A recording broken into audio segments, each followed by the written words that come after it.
अस्सलाम वालेकुम स्टूडेंट्स, कैसे हैं आप सब? खैरियत से हैं? तो जैसे कि आपको पता है कि हमारा ऑनलाइन लेक्चर्स का एक सिलसिला हमने शुरू किया हुआ है। उसमें हमारे आपके रेगुलर लेक्चर्स आपको मिल रहे हैं और आपसे भी यही एक्सपेक्ट किया जा रहा है कि आप रेगुलर बेसिस पे उन लेक्चर्स को सुन रहे हैं और उनको याद भी कर रहे हैं। आज हमारा कल हमने जो पढ़ा थे वो थी हमारी केमिकल इक्वेशंस और हमने पढ़ा था कि उनको बैलेंस कैसे करना है, उसके हमने कुछ स्टेप्स पढ़े थे। ठीक है, आज हमने उसी चीज़ को बैलेंसिंग केमिकल इक्वेशन को नेक्स्ट लेकर चलना है और इसमें हमने डिफरेंट एग्जांपल्स देखनी है जो उन्होंने बुक में हमें बताई हुई है कि कैसे इनको बैलेंस करना है। जो ऊपर हमें स्टेप्स बताए गए थे उसी के अकॉर्डिंग उन्होंने नीचे एग्जांपल्स दी हुई हैं, उनको देख के ही हमने उनको यहाँ से सीखना है कि बैलेंस कैसे करना है हमने। और आपका आज का एसएलओ है differentiate between balanced and unbalanced chemical equation. तो बैलेंस्ड केमिकल इक्वेशन कौन सी होती है? In which number of atoms on both sides of an equation या both sides of an arrow are equal. अगर नंबर ऑफ एटम्स इक्वल होंगे तो वो बैलेंस्ड केमिकल इक्वेशन है, अगर नंबर ऑफ एटम्स अनइक्वल होंगे तो वो अनबैलेंस्ड केमिकल इक्वेशन है। तो यहाँ पे आपने एग्जांपल देखनी है। तो सबसे पहले हमारी एग्जांपल है कंसीडर द फॉलोइंग इक्वेशन, जिसमें उन्होंने दिया हुआ है N2 plus H2 gives us NH3। ठीक है, N2 plus H2 gives us NH3। अब इसमें उन्होंने देखना है सबसे पहले आपने क्या करने थे, नंबर ऑफ एटम्स को काउंट कर लेना है। ठीक है, रिएक्टेंट्स के और प्रोडक्ट्स के। रिएक्टेंट्स में पहले हमारे पास कौन कौन से हैं, नाइट्रोजन और हाइड्रोजन। अब नाइट्रोजन के कितने एटम्स हैं रिएक्टेंट्स में? 2 एटम्स हैं। और प्रोडक्ट्स में आगे जाके कितने हैं? Only 1 atom. हाइड्रोजन का अगर हम देखें रिएक्टेंट्स में 2 एटम है और आगे प्रोडक्ट्स में जाके उसके हैं 3 एटम्स। तो ये दोनों क्या है, अनबैलेंस हैं। स्टेप 3 है कि इसमें कोएफिशिएंट्स ऐड करने हैं। ठीक है, और कोएफिशिएंट्स कैसे ऐड करने हैं? मिनिमम से स्टार्ट करना है, लेसर से स्टार्ट करना है। तो सबसे पहले हमने देखनी है रिएक्टेंट्स, अगर नाइट्रोजन के 2 हैं तो पहले हम नाइट्रोजन को बैलेंस करेंगे, फिर हाइड्रोजन को बैलेंस करेंगे। यहाँ पे 2 हैं रिएक्टेंट्स में तो उसको हम प्रोडक्ट में भी 2 करने की कोशिश करेंगे। तो वो 2 कैसे होगा? अगर जो 1 है उसकी जगह हम उसको 2 से मल्टीप्लाई कर दें, मतलब जो प्रोडक्ट में नाइट्रोजन है वहाँ पे हम उसके साथ अगर 2 मल्टीप्लाई कर दें तो प्रोडक्ट में भी 2 हो जाएंगे और क्या हो जाएगा, वो रिएक्टेंट्स में भी 2 हो जाएंगे। इस तरह नाइट्रोजन क्या हो गया हमारे पास, बैलेंस हो गया। अब रह गया हाइड्रोजन, क्योंकि यहाँ पे 2 से मल्टीप्लाई करने की वजह से ये हाइड्रोजन कितने हो गए, 6 हो गए। H3 था तो 3 ये और 2 से मल्टीप्लाई हो गए, ये क्या हो गए, 6 हो गए। अब प्रोडक्ट में हमारे पास 6 हैं और रिएक्टेंट्स में हमारे पास कितने रह गए, 2 रह गए। अब स्टेप 3 में हमने क्या करना है, हाइड्रोजन को बैलेंस करना है। अब ये हमारे पास 3 है तो 3 को ऐसी 2 है H2 है तो इस H2 को ऐसे किस हम कोएफिशिएंट से मल्टीप्लाई करेंगे तो ये 6 हो जाएगा। तो इसको हम 3 से मल्टीप्लाई करेंगे तो ये क्या हो जाएगा, 6 हो जाएगा। तो N2 प्लस 3H2, N2 है, यहाँ पे 2 है नाइट्रोजन और यहाँ पे कितने हैं, 2। H2 था तो उसको 3 से मल्टीप्लाई करके 2 मल्टीप्लाई 3 क्या हो जाएगा, 6। और ये प्रोडक्ट्स में अगर हम देखेंगे तो H3 है, इसको 2 से मल्टीप्लाई करके ये क्या हो जाएगा, 6 हो जाएगा। तो नाइट्रोजन के 2 एटम्स हैं दोनों तरफ, वो भी बैलेंस हो गया। हाइड्रोजन के 6 एटम्स हैं तो वो भी बैलेंस हो गया। ये हमारी इक्वेशन बैलेंस कैसे होगी, N2 plus 3H2 gives us 2NH3। ये हमारी क्या होगी, balanced chemical equation. Next example है CH4 मतलब methane plus oxygen O2 gives us H2O plus CO2। ठीक है, अब इसमें हमने देख लेना है, सबसे पहले हमने नंबर ऑफ एटम्स लिख लेने हैं। कौन कौन से हमारे पास एलिमेंट्स हैं? पहला हमारा है कार्बन, रिएक्टेंट्स में कितने हैं, 1 एटम और प्रोडक्ट में कितने हैं, 1 एटम। मतलब कार्बन क्या है इस इक्वेशन में, बैलेंस्ड है। नेक्स्ट है हाइड्रोजन, हाइड्रोजन हमारे पास रिएक्टेंट्स में कितने हैं, 4 और प्रोडक्ट्स में हमारे पास कितने हाइड्रोजन है, H2O में 2 एटम्स हैं। मतलब यहाँ पे 4 है और यहाँ पे 2 है तो ये हाइड्रोजन क्या हो गया, अनबैलेंस हो गया। नेक्स्ट है हमारे पास ऑक्सीजन, रिएक्टेंट्स में कितने हैं, O2 और आगे प्रोडक्ट में हमारे पास क्या है, 3 हैं। 3 कैसे हैं, एक H2O में O प्रेजेंट है और एक CO2 में जाके 2 ऑक्सीजन प्रेजेंट है। तो 2 प्लस 1 कितने हो गए, 3। तो ये क्या है, अनबैलेंस्ड है। अब स्टेप हमने पहला स्टेप करना है, कोएफिशिएंट्स ऐड करने हैं। कार्बन हमारे पास बैलेंस था, हम हाइड्रोजन से स्टार्ट करेंगे। ठीक है, हाइड्रोजन में है 4 हाइड्रोजन एटम्स हैं हमारे पास रिएक्टेंट्स में, तो उनको प्रोडक्ट में 4 करने के लिए हमें क्या करना पड़ेगा, 2 से मल्टीप्लाई करना पड़ेगा। ठीक है, कोई ऐसा कोएफिशिएंट है क्योंकि 2 है हमारे पास, उसको 4 करने के लिए हम उसको 2 से मल्टीप्लाई कर देंगे। ठीक है, H2O में हम स्टार्टिंग में क्या लगा देंगे, 2 लगा देंगे। तो यहाँ पे क्या हो गए, हाइड्रोजन के 4 हो गए। अब वहाँ पे 2 लगाने की वजह से ऑक्सीजन के भी क्या हो गए, 2 एटम्स ज़्यादा हो गए। पहले हमारे पास कितने थे ऊपर ऑक्सीजन के एटम, 3 और अब कैसे हो जाएंगे ज़्यादा, यहाँ पे क्या हो गए, O अब कितने हो गए, 2 हो गए, 2 से मल्टीप्लाई हो गया तो 2 ऑक्सीजन हो गया, कार्बन डाइऑक्साइड वाले भी 2 हैं तो ये 4 ऑक्सीजन एटम्स हो गए। और हमारे पास रिएक्टेंट्स में कितने थे ऊपर 2। अब प्रोडक्ट में अगर 4 हो गए हैं, क्योंकि हाइड्रोजन वाले के साथ हमने 2 लगाया था, उसकी वजह से प्रोडक्ट में हमारे पास कितने हो गए हैं 4। तो उसको ऐसे कौन से कोएफिशिएंट से मल्टीप्लाई करेंगे O2 को कि वो 4 हो जाए रिएक्टेंट में। सिर्फ हमने चेंजेस प्रोडक्ट्स में नहीं करने। अगर प्रोडक्ट में हमें एक एटम को बैलेंस करने के लिए प्रोडक्ट में हमने उसको मल्टीप्लाई कर दिया है किसी कोएफिशिएंट के साथ, तो एज अ रिजल्ट दूसरे को बैलेंस करने के लिए हो सकता है हमें उसको रिएक्टेंट में मल्टीप्लाई करना पड़े। अब वहाँ पे ऑक्सीजन 4 हो गया है तो उसको बैलेंस करने के लिए हम रिएक्टेंट में उसको 2 से मल्टीप्लाई कर देंगे, तो दोनों तरफ क्या हो जाएंगे 4 atoms of oxygen on both sides of a chemical equation, ये बोथ साइड ऑफ एरो। अब एग्जाम्पल 3 है CaCl2 plus Na2CO3, ठीक है। CaCl2 plus Na2CO3 gives us CaCO3 plus NaCl, ठीक है। अब इसमें क्या है, नंबर ऑफ एटम्स हमने काउंट कर लेने हैं। पहला हमारे पास कैल्शियम है, कैल्शियम के कितने एटम हैं इन रिएक्टेंट्स 1, और प्रोडक्ट में कितने हैं 1। फिर है क्लोरीन, क्लोरीन के रिएक्टेंट में कितने हैं 2। CaCl2 है तो Cl कितने हैं 2, और आगे हम जब प्रोडक्ट्स में देख रहे हैं तो वो NaCl मतलब सिंगल Cl है तो इसमें 1 है। नेक्स्ट है हमारे पास, अब हमने Na देखना है।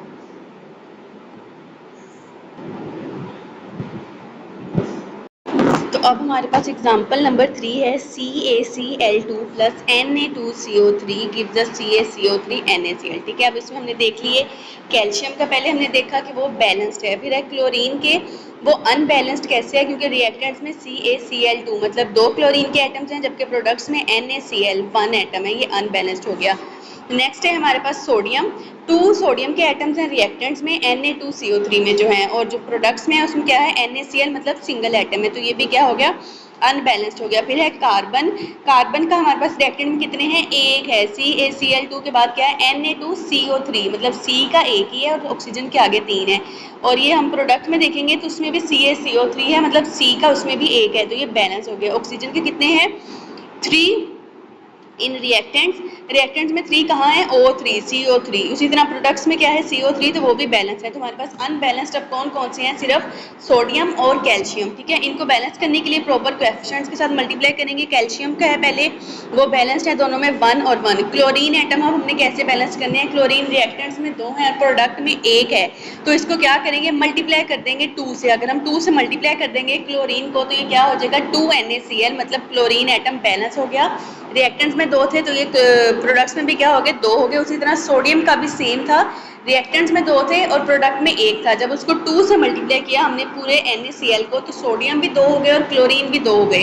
तो यहाँ पे सोडियम भी बैलेंस हो गया और क्लोरीन भी बैलेंस हो गया। तो बैलेंस करने के लिए हमने जस्ट जो हमारे प्रोडक्ट में है NaCl उसको 2 से मल्टीप्लाई करना है। 2 से मल्टीप्लाई करेंगे तो वो क्लोरीन भी बैलेंस हो जाएगा और सोडियम भी बैलेंस हो जाएगा, ठीक है। अब इसमें जो आपका ये है, can you tell what is wrong with the following chemical equation, magnesium plus oxygen gives us MgO, correct and balance. ये आपने खुद करना है, ठीक है। ये आपने मुझे होमवर्क में करके भेजना है, ठीक है। आपने खुद इसको करने की कोशिश करनी है, ठीक है। इसके बाद हमारे एक्सरसाइज में है, वो एक्सरसाइज ओपन करेंगे, उसमें हमारा है क्वेश्चन नंबर 4 पेज नंबर 75 पे। क्वेश्चन नंबर 4 है बैलेंस द केमिकल इक्वेशंस, ठीक है। इसमें पहली केमिकल इक्वेशन है CaHCO3 2 plus HCl gives us CaCl2 plus CO2 plus H2O। अब इस केमिकल इक्वेशन को हमने बैलेंस करना है, तो इसके लिए हम क्या करेंगे, सबसे पहले लिख लेना है जैसे आपके लिखे हुए थे बुक में। आपने एटम्स देख लेने हैं कि कौन से बैलेंस्ड हैं और कौन से अनबैलेंस्ड हैं। सबसे पहले क्या है कैल्शियम, रिएक्टेंट में कितने हैं 1 और आगे प्रोडक्ट में कितने हैं 1, तो ये क्या है बैलेंस्ड है, ठीक है। उसके बाद हम देख लेंगे सोडियम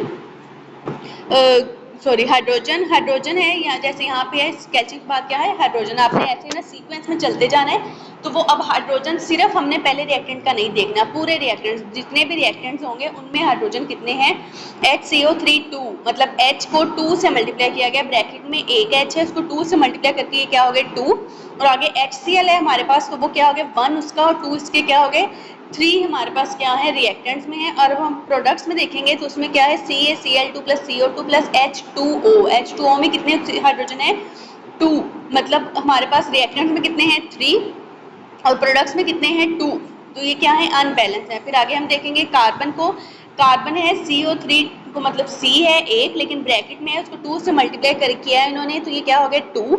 और हमारे पास जो प्रोडक्ट है उसमें CO2 मतलब सिंगल है, एक कार्बन एटम है, तो इसमें रिएक्टेंट में 2 है और प्रोडक्ट में 1 है, ये भी अनबैलेंस्ड हो गया। फिर है ऑक्सीजन, ऑक्सीजन O3 है और 2 से मल्टीप्लाई करके ये क्या हो गया 6 हो गए, मतलब 3 और 2, 3 मल्टीप्लाई 2 क्या हो गए 6 हो गए। और अगर हम इसको प्रोडक्ट्स में देखें तो CO2 में कितने ऑक्सीजन प्रेजेंट हैं 2, H2O में कितने हैं 1, तो ये क्या हो गया टोटल 3 हो गए, 3 2 + 1 क्या हो गया 3, तो ये भी क्या हो गया अनबैलेंस्ड हो गया। फिर है क्लोरीन, HCl में क्लोरीन कितने हैं 1, और यहाँ पे अगर हम देखें CaCl2 में क्लोरीन कितने हैं 2 हैं, ठीक है। अब इनको 1 बाय 1 हमने क्या करना है बैलेंस करते जाना है। पहले कैल्शियम है वो पहले ही बैलेंस्ड है, ठीक है।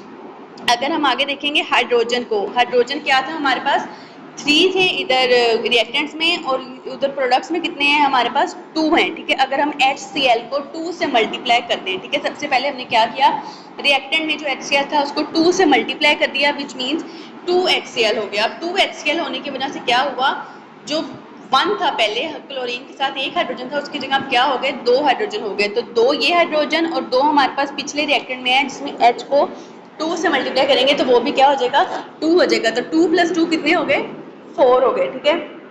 और क्लोरीन भी इसी तरह 2 से मल्टीप्लाई होकर 1 था और एक और इसमें ऐड हो गया तो ये भी 2 हो गए। अब हमारे पास हाइड्रोजन 4 हो गए और क्लोरीन 2 हो गए। अब इसको बैलेंस करने के लिए यहाँ पे जब हम जाएंगे, ठीक है, कार्बन यहाँ पे कितने हैं 2, ऑक्सीजन कितने हैं 6। सबसे पहले है कार्बन 2 है और प्रोडक्ट्स में कार्बन कितने हैं 1 है, तो सिंपली कार्बन जो 1 है उसको अगर हम 2 से मल्टीप्लाई कर देंगे तो वो 2 हो जाएंगे। तो सबसे सिंपल ये वाला इसको हम करने की कोशिश करेंगे, इसको 2 से इधर मल्टीप्लाई कर दिया, जो कार्बन डाइऑक्साइड था उसको 2 से मल्टीप्लाई कर दिया, 2CO2 हो गया, ठीक है। यहाँ पे कार्बन हमारा बैलेंस हो गया 2 थे उधर भी 2 हो गए, लेकिन यहाँ पे ऑक्सीजन क्या हो गया 4 हो गए, 2 मतलब O2 2 और मल्टीप्लाइड बाई 2 क्या हो गया 4 हो गए। अब यहाँ पे हमारे पास ऑक्सीजन कितने हो गए 4, कार्बन बैलेंस हो गया, कैल्शियम भी बैलेंस हो गया, ठीक है। अब हमने जो 2HCl लगाया था उसके अकॉर्डिंग अगर हम देखें तो 2HCl था, इधर से हम बैलेंस करने के लिए H2O के साथ भी 2 ऐड कर देंगे, ठीक है। मल्टीप्लाई ट्रायल एंड एरर है ना, तो आपने इसको मल्टीप्लाई करके देखना है। सबसे स्मॉलर हमारे पास क्या आया कि इसको 2 से मल्टीप्लाई करके हमने देख लिया, 2H2O कर दिया हमने यहाँ पे, तो ये 2H2O करने की वजह से क्या हुआ, अब यहाँ पे कितने हाइड्रोजन थे 2 और 2 4 हो गए थे रिएक्टेंट्स की तरफ, और इधर हम देखेंगे प्रोडक्ट में तो H2 पहले थे, 2 से मल्टीप्लाई करने की वजह से वो क्या हो गए 4, मतलब बैलेंस हो गए। कार्बन था यहाँ पे हमने 2 से मल्टीप्लाई कर दिया तो ये 2 हो गए प्रोडक्ट में, और रिएक्टेंट्स में कितने हैं 2, C है उसको 2 से मल्टीप्लाई किया गया है तो ये क्या हो गए 2, मतलब ये भी बैलेंस हो गए। ऑक्सीजन अब कितने हैं, ऑक्सीजन हमारे पास रिएक्टेंट्स में कितने थे 6, और यहाँ पे जब हमने 2 लगा दिए हैं तो CO2 का जो ऑक्सीजन है वो 2 है, मल्टीप्लाइड बाई 2 क्या हो गया 4, और आगे जो हमारे पास ऑक्सीजन है उसको 2 से मल्टीप्लाई किया तो वो क्या हो गया 2, तो 4 + 2 कितने हो गए 6, ये भी बैलेंस हो गया। क्लोरीन हमारे पास यहाँ पे 2 थे, जब हमने HCl को 2 से मल्टीप्लाई किया था तो ये क्लोरीन भी 2 हो गए। तो अब हमारे पास क्या है बैलेंस्ड केमिकल इक्वेशन हो गई, हाइड्रोजन दोनों तरफ 4 हो गए, कैल्शियम पहले ही बैलेंस था, ऑक्सीजन दोनों तरफ कितने हो गए 2 6, कार्बन कितने हो गए 2, क्लोरीन कितने हो गए 2, तो ये केमिकल इक्वेशन बैलेंस हो जाएगी। HCl जो रिएक्टेंट में उसके साथ भी 2 आ जाएगा, जो प्रोडक्ट्स में कार्बन डाइऑक्साइड और वाटर है उन दोनों के साथ भी 2 और 2 आपने मल्टीप्लाई कर देना है। नेक्स्ट केमिकल इक्वेशन है NaBr + Cl2 gives us NaCl + Br2। अब इसमें हमारे रिएक्टेंट्स और प्रोडक्ट्स हमने देख लेने हैं कितने कितने एटम्स हैं। पहला है सोडियम, रिएक्टेंट में कितने हैं 1, प्रोडक्ट में कितने हैं 2। Br है ब्रोमीन, रिएक्टेंट में कितना है 1, प्रोडक्ट में कितने हैं 2। क्लोरीन Cl2, रिएक्टेंट में कितने हैं 2 और प्रोडक्ट में कितने हैं 1। सोडियम सबसे पहले जो एक है, ठीक है, रिएक्टेंट में कितना है 1 और प्रोडक्ट में कितना है 1, ठीक है। ये हमारे पास क्या था बैलेंस्ड है, पहले ही हमारे पास क्या है बैलेंस है। ब्रोमीन को बैलेंस करने के लिए जो कि ब्रोमीन क्या है हमारे पास प्रोडक्ट में ऑलरेडी 2 है तो कम किधर है रिएक्टेंट में, मतलब वो कम है, प्रोडक्ट में तो पहले ही वो 2 है। रिएक्टेंट में 2 करने के लिए 1 से अगर हमने 2 करना है तो हम उसको क्या करेंगे, उसको 2 से मल्टीप्लाई कर देंगे, तो NaBr को हम 2 से मल्टीप्लाई कर देंगे तो ये क्या बन जाएगा 2NaBr। अब यहाँ पे रिएक्टेंट्स में भी 2 हो गए ब्रोमीन और प्रोडक्ट में 2 थे, ये क्या हो गए, बैलेंस हो गए। अब मल्टीप्लाई करने की वजह से हमारा क्या हुआ, सोडियम भी यहाँ पे अब 2 हो गए, 1 मल्टीप्लाई 2, क्योंकि ये दोनों से मल्टीप्लाई हो रहा है, जो 2 स्टार्टिंग में आया है या ब्रैकेट के बाद आ रहा है तो वो सबसे मल्टीप्लाई होगा, सोडियम भी 2 हो गए यहाँ पे। इसको बैलेंस करने के लिए अब सोडियम को हम प्रोडक्ट में 2 ऐड कर देंगे, जहाँ सोडियम है NaCl है उसको हम 2 से मल्टीप्लाई कर देंगे तो वो सोडियम क्या हो गए, बैलेंस हो गए। अब सोडियम और ब्रोमीन के बैलेंस होने की वजह से हमारे पास रिएक्टेंट में कितने हैं, 2 क्लोरीन, और यहाँ पे 2 से मल्टीप्लाई होने की वजह से क्या हो गए, 2 ही क्लोरीन प्रोडक्ट वाली साइड पे हो गए। तो अब हमारे पास क्या हो गए, तीनों जो एटम्स हैं सोडियम, क्लोरीन और ब्रोमीन क्या हो गए, 2 और 2 हो गए बोथ साइड्स पे, ठीक है। नेक्स्ट हमारे पास इक्वेशन है iron Fe plus oxygen O2 gives us Fe2O3। Iron oxide है जो Fe2O3। अब इसको, इसमें कितने हमारे पास एटम्स हैं, 2 ही एटम्स हैं, आयरन और ऑक्सीजन। आयरन क्या है, रिएक्टेंट में 1 और प्रोडक्ट में कितने हैं, 2।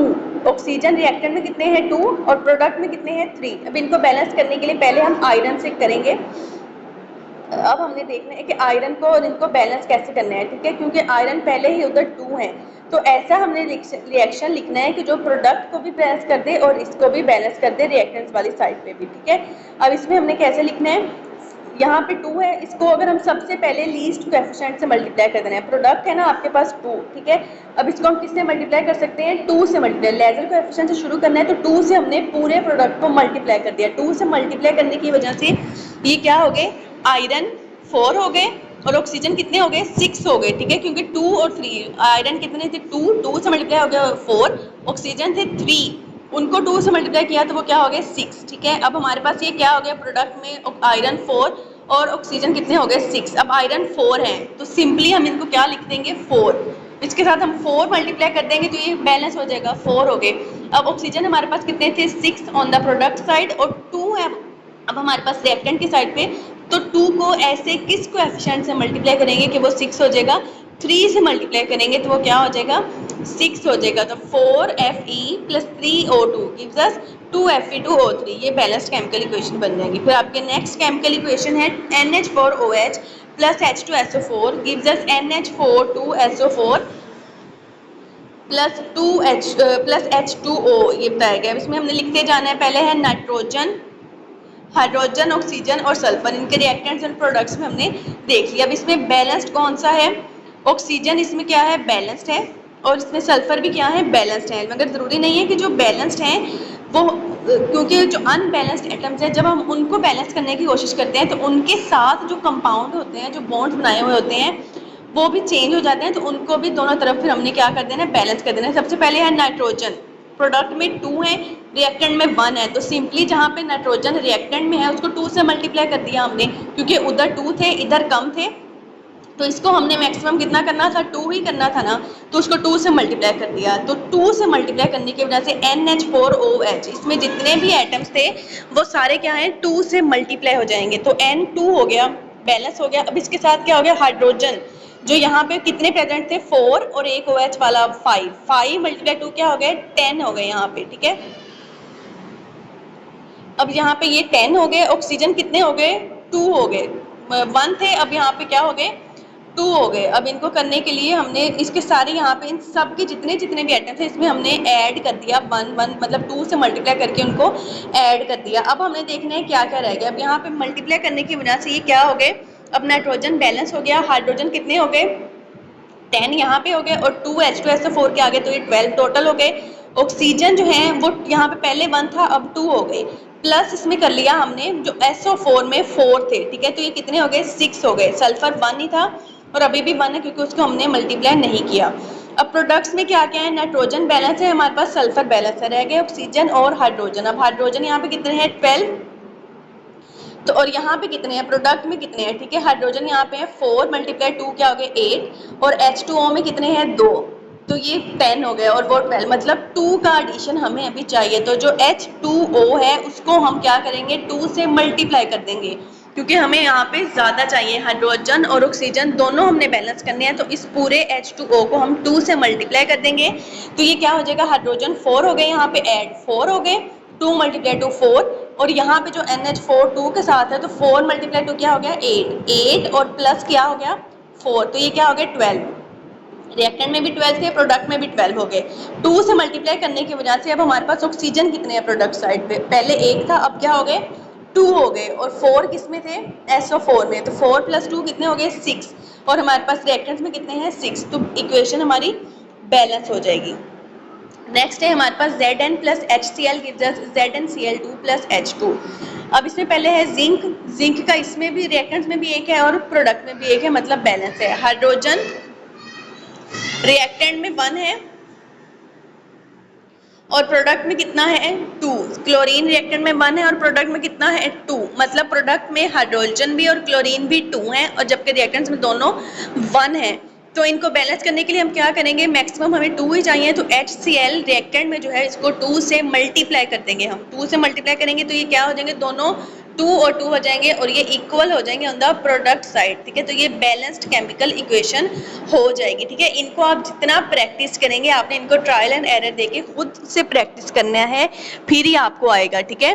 अच्छे से आपने इसको जितना प्रैक्टिस हो सके वो करना है। और जो कैन यू टेल है आपका जो हमने पढ़ा है, उसमें Mg + O MgO gives us MgO, वो वाली इक्वेशन को आपने बैलेंस करना है और वही आपका होमवर्क में है, ठीक है। इसको मुकम्मल आपने बैलेंस करना है और होमवर्क आपने अपलोड करना है, तो आपने उसको डेली बेसिस पे अपलोड करना है और स्कूल टाइमिंग में अपलोड करना है। जो आपके 1 बजे तक स्कूल की टाइमिंग है, उसी टाइमिंग में आपने अपलोड करना है, ताकि उसी टाइम में आपको होमवर्क चेक करके वापस भी मिल जाए, ठीक है। अल्लाह हाफिज़।